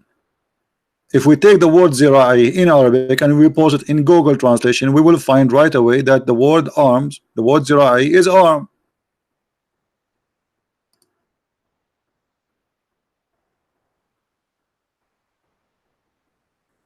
That bada in Surah 68 verse 13 does not mean after.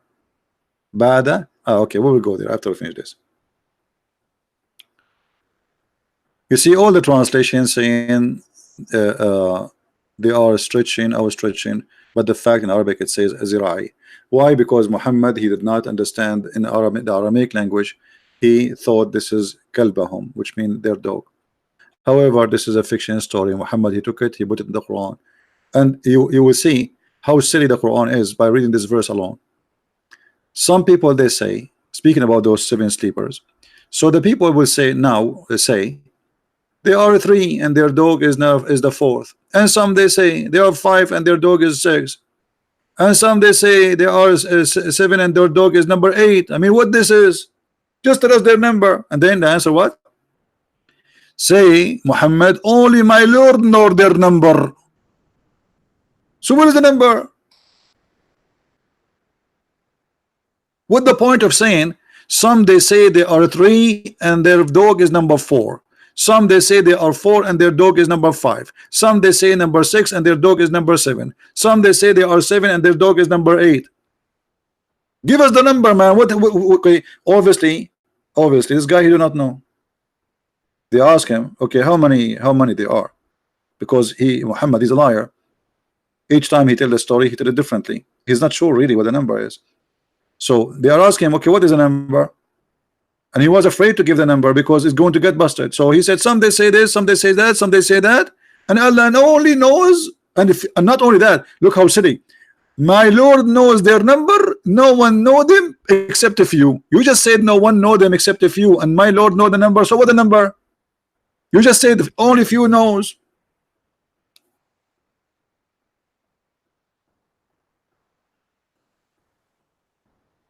Do you see the stupidity?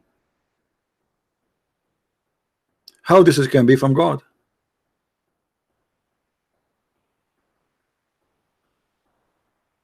Now, somebody about chapter 68 verse number 13, he says does not mean after.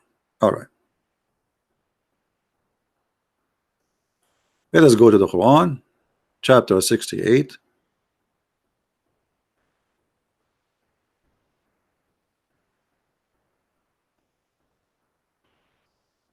All right, and then we go to verses 13. It says so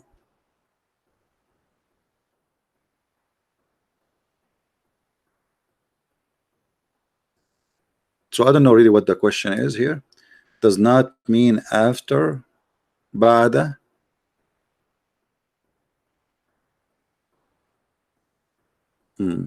So here he was the word ba'da does not mean. Okay, well, change the translator, you will find right away that the word, I mean, this is silly. When a Muslim he says the word ba'da, okay, let us find different verse using the word ba'da.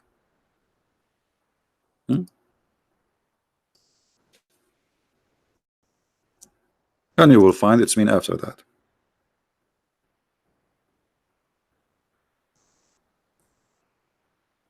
I mean, this is a basics Arabic. Who in the world when saying such a statement? The one who is saying that to you, he must be stupid. All right.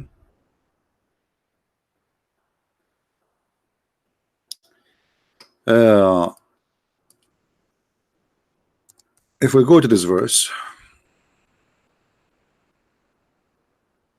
this is the word ba'da,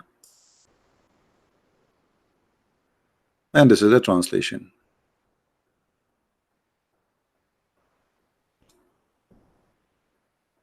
And here, by the way, is a mistake in the Quran in this chapter. It's chapter 79, because the verses here is speaking that Allah, He created the heaven, and then He created the day and the night, which mean the sun, the stars, and then after that He start walking in the earth and He make it flat, and then after that He made the water and grass, and then after that He made the mountains.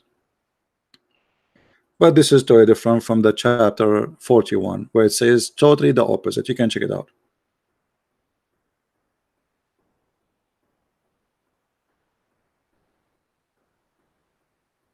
If the word bada does not have nothing to do with timing, so why we use it? Always the word bada is for something will happen after. As simple as that. Why we use it then? Muslims sometimes I feel sorry for them. I mean, put yourself in their shoes. You show them all this madness, and then you ask him to defend. What he will say? You have to come with all excuses. The first one he was trying to say, he would say you don't speak Arabic. If you remember the debate with me, Mimi Hijab and David Wood, he started making fun of David Wood. Why? Because he didn't speak Arabic. But the fact David Wood, who don't speak Arabic, was saying the truth, and Mimi Hijab, who speak Arabic, was lying. So the first thing they try to use against you, you don't know Arabic. Okay, I speak Arabic. Prove me wrong. And this is why always they try to speak to somebody who don't speak Arabic, so they can play with the meaning translation, because most of the answers is based on false translations.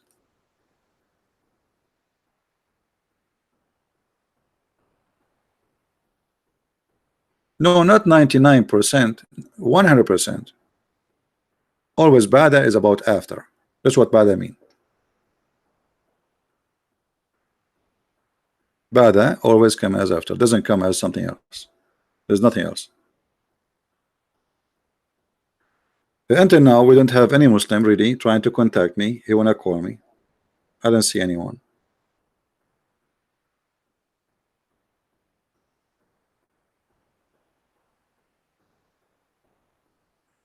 Anyone?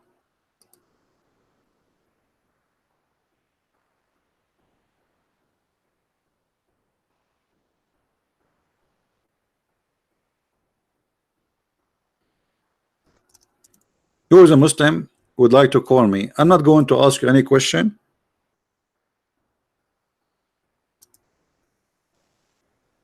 You call me and you tell me anything good about Islam. Anything.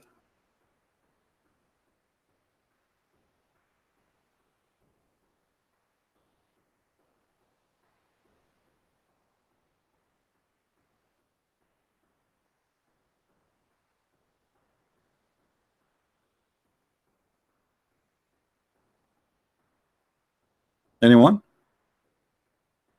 So as you see, Islam is the Muslim, they try to very much to praise Muhammad, make him the most amazing, the wonderful, but Muhammad was not even normal person. I have to agree, he was not a normal person. He was a madman. There's no question about that. Even the Muslims, they admit that Muhammad was not normal in a negative way.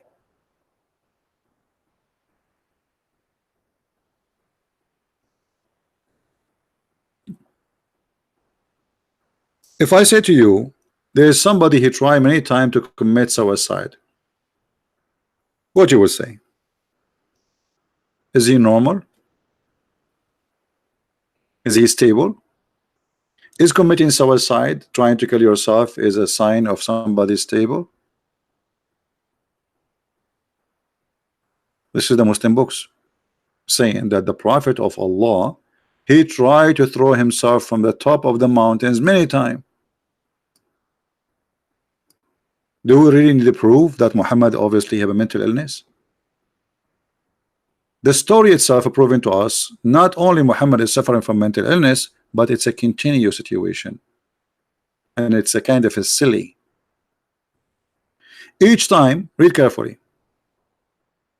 The Prophet becomes so sad, as we have heard, that he intended several times to throw himself from the top of the high mountains.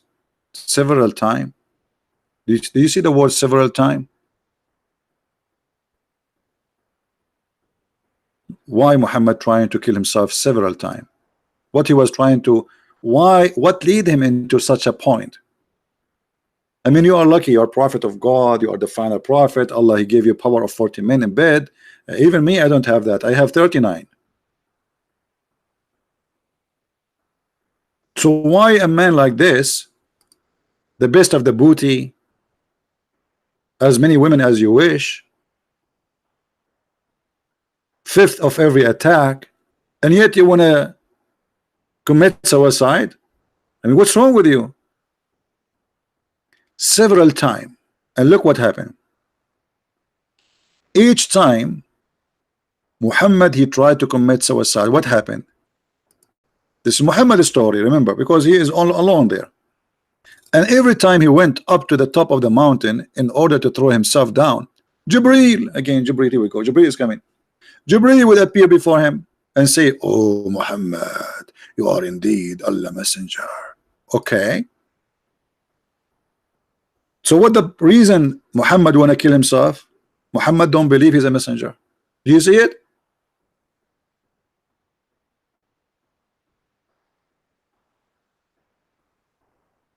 Do you see it? So the reason is for Muhammad to try to commit suicide that he himself do not believe he's a prophet. If you're a prophet, try to kill himself because he think he's a crazy and he is not a messenger. Why you are asking us to believe in him? And then after Jibreel, he says to him, you are truly a messenger of Allah. What will happen? Read carefully. Whereupon this, his heart would become quiet, and he would calm down and would return home. Wonderful. Just he told him, you are truly indeed a messenger of Allah. Muhammad, he cooled down. He was like, leave me alone, I want to kill myself, don't hold me, stop touching me, I want to jump. And Jibreel, he says, Prophet, just stop, indeed you are a messenger of Allah. And the Prophet, he looked at him, really? Yes, you can ask even the Pink Panther. Okay, so you think really I'm prophet of Allah? Absolutely, look at you. Have you ever seen a prophet of Allah? Isn't it crazy? You're just one of them. Okay, you make sense here. Okay, I'm going to go home. He go home. Second day in the morning, he wake up. Muhammad, he go up in the top of the mountain again. He climbed the mountain, and whenever the period of the coming inspiration used to become long, he would do as before. Like, what the heck with this guy?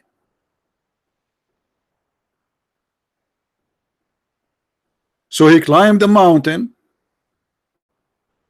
Okay, you guys, you missed my art, right? I know. Okay, so Muhammad is here. This is the mountain.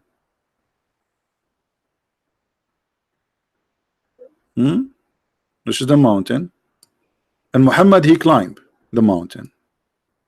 Muslims, it's okay if we say Muhammad, brother, without saying Allah pray on him?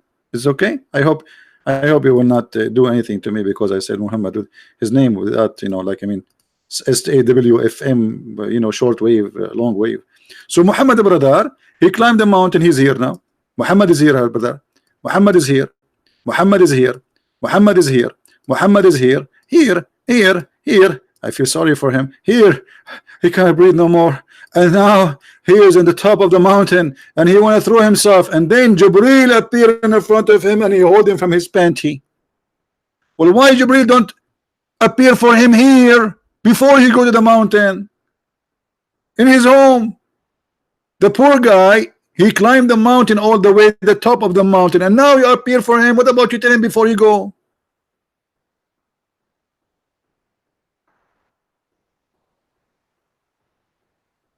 Don't you think it's too late? Why you don't stop in the front of the door of the house? You know what he's going to do.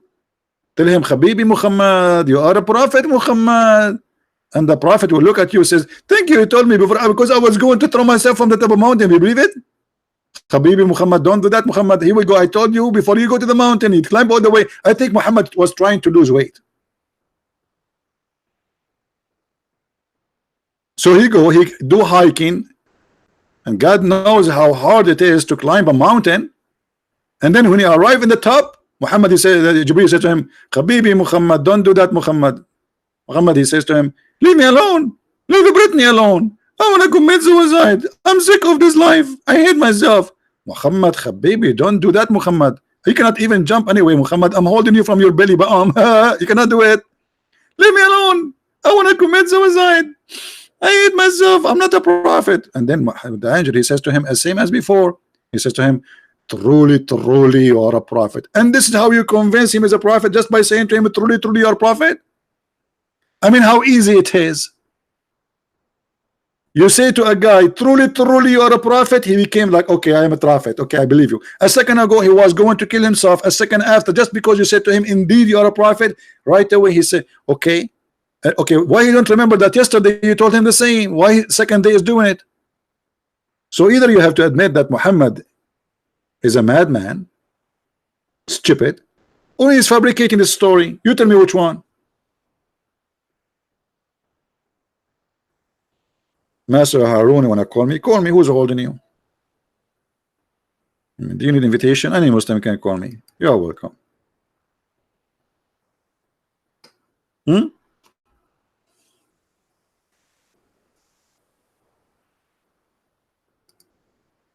Any Muhammadan? What do you think? So what the Muslim don't tell you, that Muhammad, obviously, additional to all the madness we showed you, he have a mental illness. We mentioned to you many times before that Muhammad, even he imagined himself doing things, but in fact he never did. And the Muslim explained that by saying he was bewitched. But the bewitching thing is always an excuse for the Arab because the Arab, they don't know what's happening. When somebody have a mental illness, they can't explain. So especially like suddenly he go like crazy, like he's acting normally during the daytime, and then suddenly something happened. He freak out. So they say once the Prophet was bewitched, so that he began to imagine that he had done a thing which in fact he did not. Okay, how we can trust Muhammad that he saw an angel?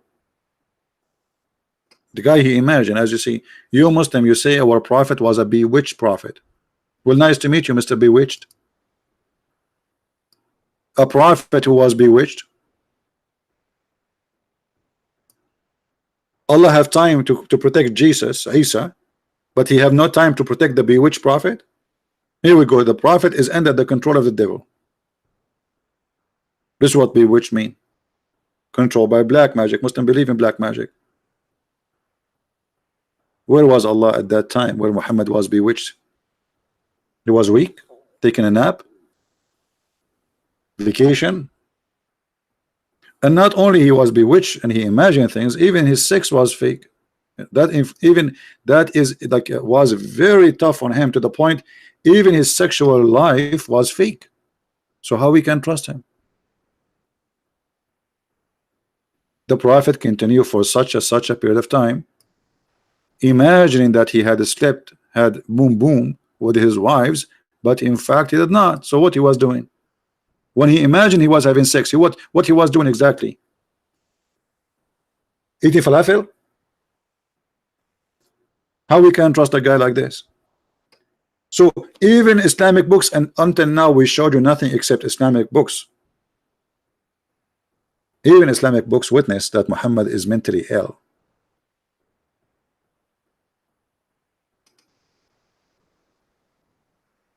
The Arab, they call Muhammad crazy too. But here you see, I can say to somebody crazy, and it doesn't mean really he is. But all those things you added together with calling somebody crazy, it makes sense he's a crazy. Yes, he is. All those verses saying Muhammad is a majnoon.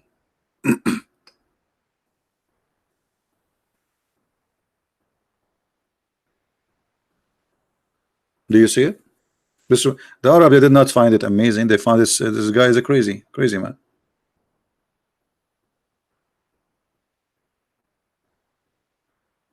Do you see it? All those verses. He is a majnoon. He is a madman.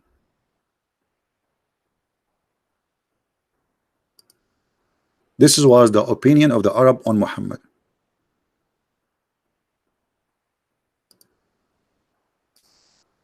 All those verses. Nobody saw him as a wise man. Nobody saw him as a decent, stable man.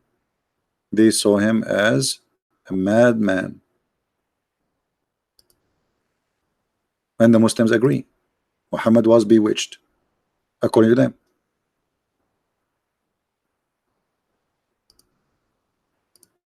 And look how many times. And Allah, He wanted to support Muhammad. He said to him, you know what, you are not crazy.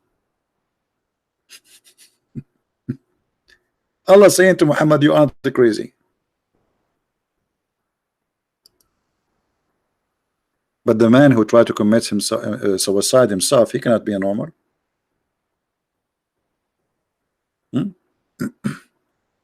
People they call Nawa Majnoon before. So Muhammad, don't you are not our first one. Even Nawa they call him Majnoon. But Nawa did not try to commit suicide. He did not say I was bewitched, imagine myself having sex. He did not say stupid things.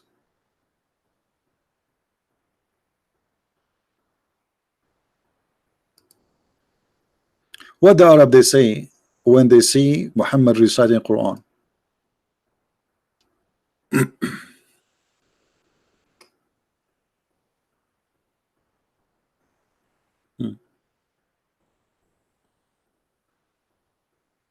Anyone?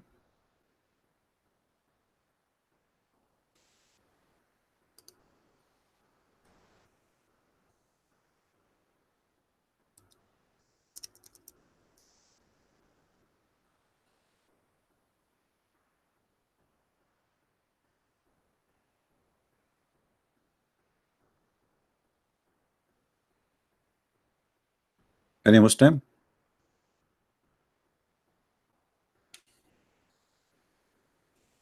And by the way, the Quran is not a poet.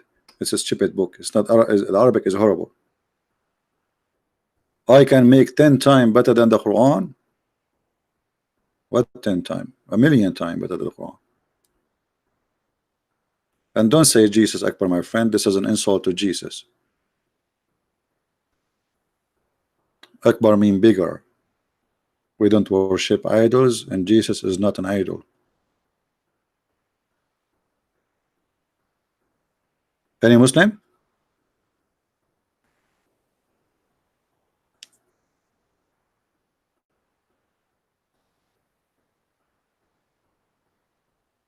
So what Muslim they say to us about Muhammad was those articles? Obviously they are wrong, false. Muhammad was weird man. Muhammad was sometimes, you know, I mean, even the word crazy doesn't fit with him. Disgusting, crazy. Even the Muslims accuse him that he stole an underwear. I mean, have you ever heard of a prophet and his followers? They accuse their boss who took an underwear, and Allah He made a verse about the underwear. Allah Himself make a verse about the underwear, and what the verse saying? He did not take the underwear. Okay, what about you tell us where's the underwear? So imagine you are the head of the universe, and somebody accuse your prophet that he stole piece of clothing, and then you say to them he is not the one who took it. Okay, who is the one who took it? You are Allah, you are the one who knows. Obviously it's Muhammad who took it.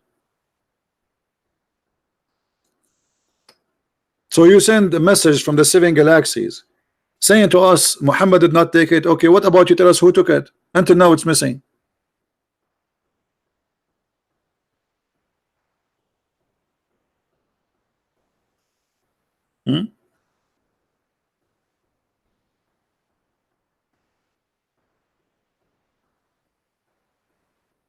You know, for Allah to make Muhammad clear from this crime, He just say, okay, the guy who took it, his name is etc. Isn't it Surah chapter 4 verse number 36? Not a good thing about Islam, my friend. Any chapter any verse in Islam is not a good thing about Islam. And that's why I'm saying to the Muslims, I challenge you to show me one good thing about Islam. Choose whatever you want. What good thing?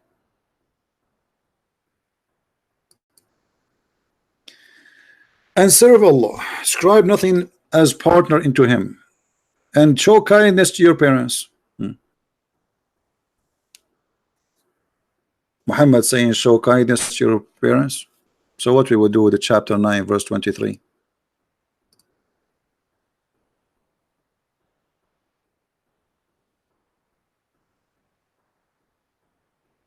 Isn't this the same book?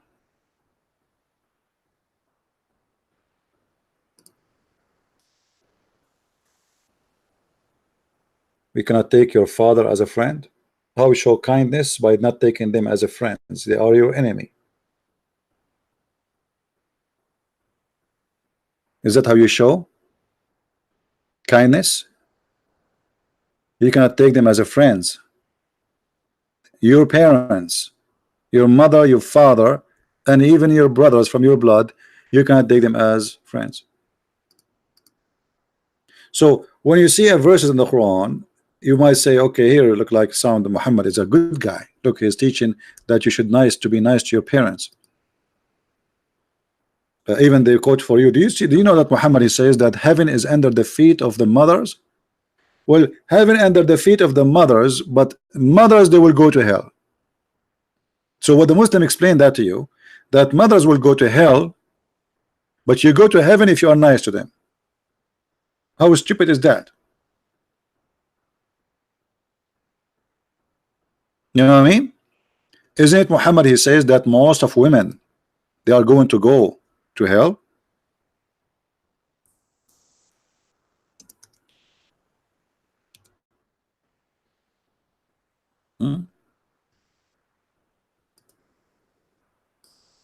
Are we making things up? Those are the mothers. Muhammad, he saw that most of people in hellfire are women. And Muhammad, he accused them that they have deficiency in their brain. This is why they will go to hell, which is showing us again that Muhammad is stupid, man. Because if I have deficiency in my mind, that should not be a reason to go to hell. God is all mighty, all justice, so he will judge you by your ability. So if those women, they have deficiency in their mind, how that can be a reason to go to hell?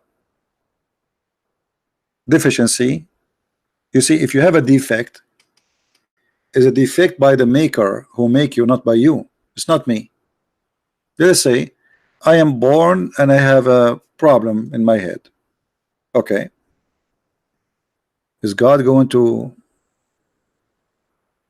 punish me the same as somebody he have a brain? No, that's not fair. Muhammad claimed that because women, they have a deficiency in their brain, that is the reason they will go to hell.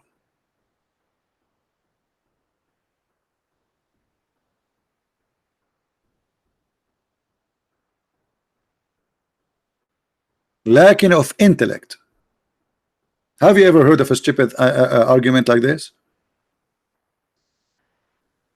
Intelligence deficiency is something not of my choice. I can wish to be the most smart person in the whole world, but it's not a choice I can make. The one who made me. So how Allah is the one who made us, yet because he made us with deficiency, we will go to hell? I have not seen anyone more deficient in intelligence and religion than you. Muhammad is speaking to who? To women.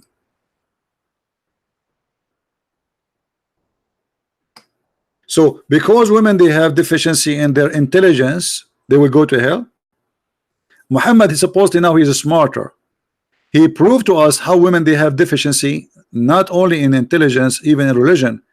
Intelligence proven that women, they are not equal to be witness as a one man in Islam. Two women equal to one man, and only they can witness in the case of borrowing money only. And what is deficiency in their religion? They have their period. Look at this stupid. You are the one who forbid them from praying when they have their period, and now you are saying because of that you will go to hell. Isn't it Allah who made women have menses? So Allah, He made the women have menses, and because they have menses they will go to hell. Obviously the one who said that, he himself, he have deficiency. It's not the women. Do you understand me, guys? The one who said such a stupid statement, he himself is the one have deficiency, not the women.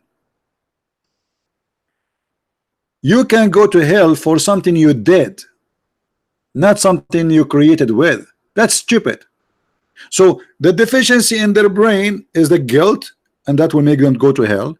And deficiency of having their menses, it's a guilt, they will go to hell with it. But both of them is not their fault. What kind of cult this cult is? Stupid. The whole point is Muhammad was trying to make them give a charity, give money, donation. This is why you see in the hadith it says when the women they heard that, they start taking off their ears and their bracelet and they give it to Muhammad. This is the whole point. All cult leaders, they try to make you pay them money. Make donation now so God will bless you. Give your money now so God will forgive you. And this is exactly. Okay, a second ago they will go to hell. Now after they give you their earring and their bracelet, they will go to heaven. All cult leaders, they share the same thing. Where's your money? So the whole story here is about what? About giving me your money. That's why Muhammad in the Quran, he said, give Allah a loan, a mortgage, Allah will forgive you. Mimi Hijab, after he finished his debate in 1 hour, he made a video. Oh, I want to give Allah mortgage so Allah will forgive your sin. He quoted this chapter.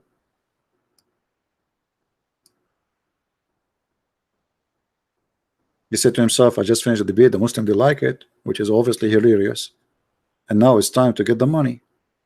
Not even an hour after, he made the video saying, hey, if you lend into Allah a good loan, He would double it for you and forgive you. Why, if you give Allah, why if you give Muhammad money, who Allah will take the money? Muhammad. Okay, why if we give money to Muhammad, Allah will forgive me? Explain to us. Just give you money and forgiven, and not only that, Allah will double it to me. Double it where? It's a bribe. You cannot bribe God. If you donate to Christian Prince, do you think you can go to hell or to heaven? That have nothing to do with donation. You donate to Christian Prince, you do not donate to Christian Prince, you cannot bribe God. If a Christian Prince ever said to you, if you donate to me, you will go to etc. here or there, he's lying to you. People who ask you to give your money to be forgiven, obviously they are a scam. God don't forgive because you give some money.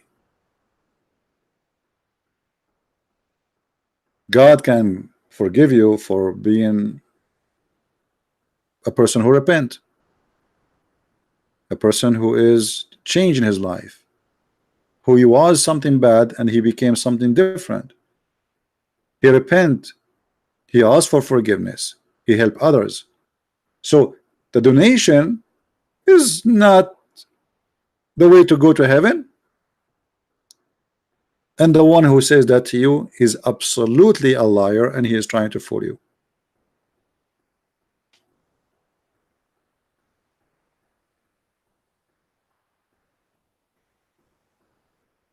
You know the Messiah, if you read all what the Messiah did, he raised people from death.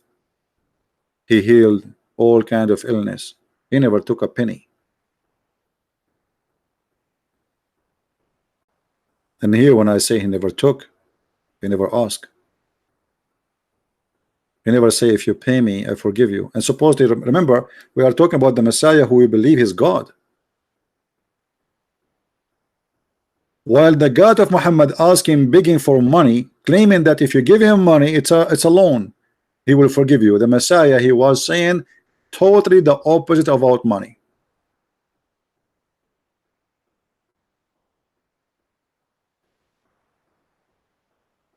All cult leaders, they share the same thing: money, sex, power, property, etc. And Muhammad, he have it all. What about Muhammad making verses saying any woman she can give her private part to him so he can boom boom with her? What does this have to do with God? What does this have to do with the religion is called Islam? How that can help God? How that can help Islam?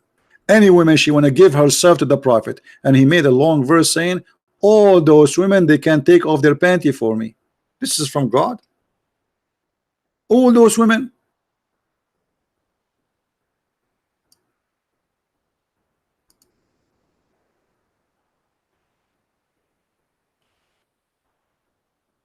Somebody saying, CP, you can't do that now. If you deceive you're a student, we accept that. I don't know what you mean. What kind of a prophet?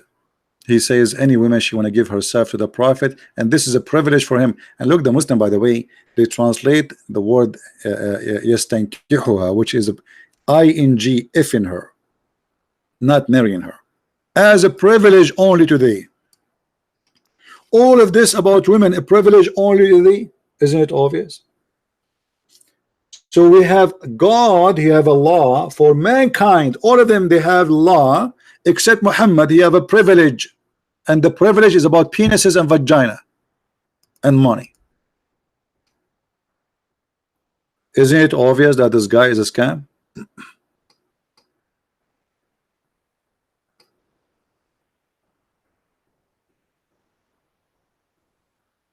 Privilege to thee? Why Muhammad seeking privilege, and why Allah gave Muhammad the privilege about his private part? What does this have to do with God? Okay, Muhammad, now he have women lying up in the front of his door taking off his panty, and how that will make God happy? You see, when we speak about God, everything have a reason. So ask yourself, what is the reason behind this? What this verse accomplished to Allah? Allah sitting in his office, he is the creator of the universe. Do you know how big the universe? And now Allah sitting in his office, and he's writing this article saying a privilege for the Prophet. Any woman she can take off her panty and go with him in the bed, only for the Prophet. And Allah will look at Muhammad. Are you happy now, Muhammad? Are you happy now? Are you happy? And the Prophet says, yes, Allah, please, thank you, Allah. Thank you, please, Allah, please. What is that? And then Muhammad, after he made this verse, women who they are not good looking at all start coming offering themselves, because those women, they are not asking really to sleep with Muhammad because they like to sleep with him, but they are looking for security. The second you sleep, the Prophet sleep with you, you will have a salary, you will have a house, you are protected. That's it. You are the girlfriend of the Prophet. And then when those not good looking women, I'm trying to avoid the word ugly, those women who they are not good looking start offering themselves, Muhammad, you want to get rid of them, like what I did. I just, any woman she give herself, that's mean any woman, any believing woman, old, young. I don't want those old ones. I don't want those. I want the good looking one. So he said, Allah, he gave me this verse. You can delay any of them when you wish, and you can sleep with any of them when you wish. So the women now, they cannot say, but you say to us, any woman she give herself to you, I want to give myself, take me. No, and you know. Always Muhammad, he used Allah as a puppet. So he made a verse saying any woman she can give herself so he can have sex with her, not to marry her. This is a lie. It's a privilege. But then this privilege is not working good, because not all those women are good looking. He want only good looking women, but he cannot say that. So he came with the second verse saying, Allah told me I can delay or I can refuse as I wish. What is that? And then the people, they start talking about Muhammad what kind of a man he is. So Muhammad, he come with a new verse. He says, but don't you know Allah told me that it's not allowed for you to take more wives? Who need wives? You need any woman, she can go for herself. And all the slaves, all the slaves, all your right hand possess is your is open slave for you for sex. And Muhammad was a cheap person, very cheap. They go and they eat. They attend his house. Muhammad don't like it. Here we go. A verse came from Allah. Oh, you believe? Don't enter the house of the Prophet for a meal.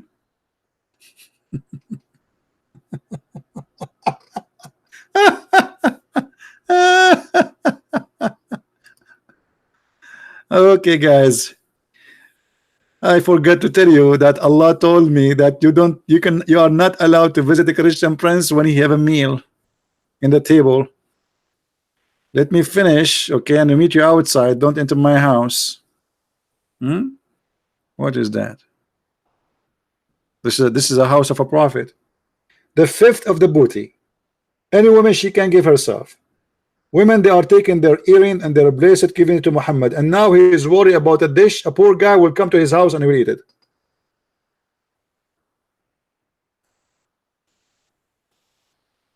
Obviously Muhammad is a prophet of God. While Jesus was saying, I've been a stranger and you took me in. I was a prisoner and you visited me. I was hungry and you feeded me. Which means Jesus saying to you, when you feed a hungry person, you are feeding Jesus. When you are merciful for whatever kind of a human being, you are doing it to Jesus, not to that person. Muhammad was busy making verses saying, don't come to my house when I have food.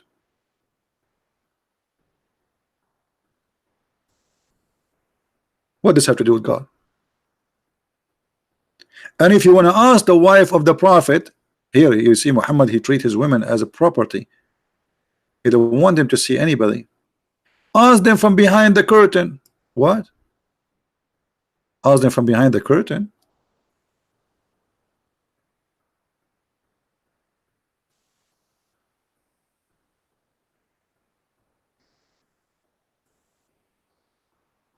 Why? The wives of the prophet were naked?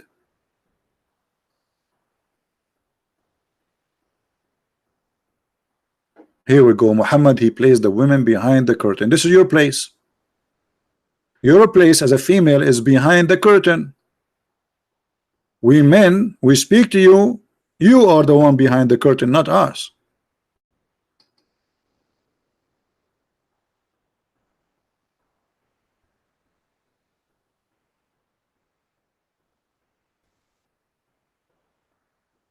What do you think, Muslims?